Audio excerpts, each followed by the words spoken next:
Let's start with the part that is the most controversial.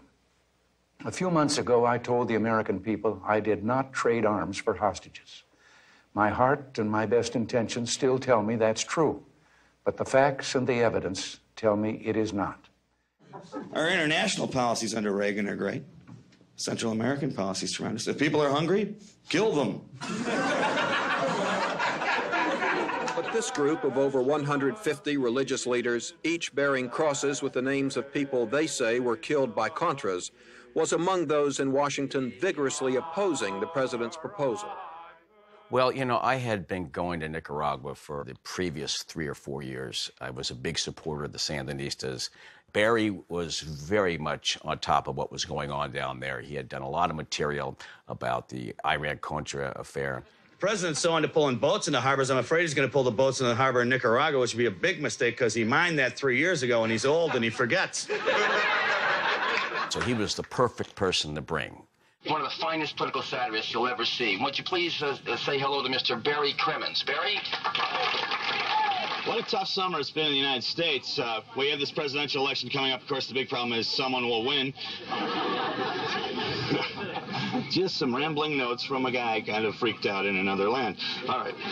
The Contras, though, from what I understand, I mean, they keep comparing them to the founding fathers of the United States, Thomas Jefferson and stuff.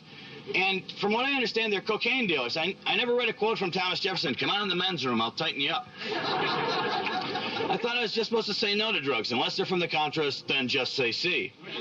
He was loved down there. People liked what he had to say. He, you know, gave the whole group credibility. Keep hearing about the Contras, the freedom fighters, and I thought about it for a while, and I realized they are. Some have been fighting freedom for, what, close to 40 years now. Wherever it rears its ugly head. They don't get that joke in the comedy clubs in America.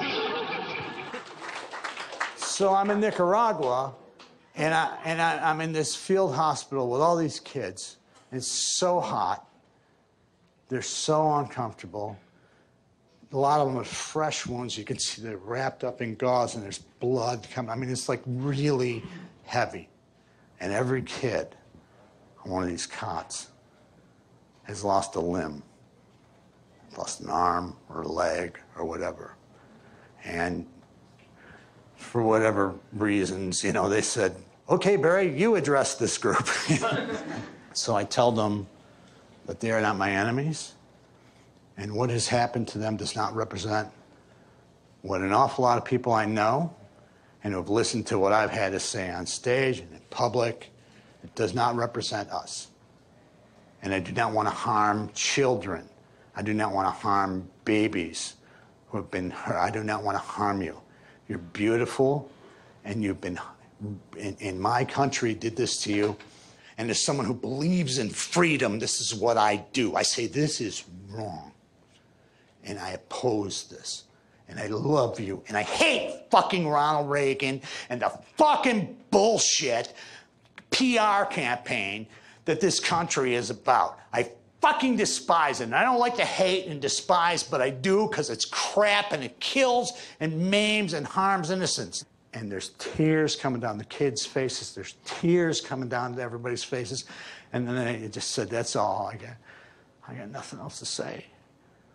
And the applause starts.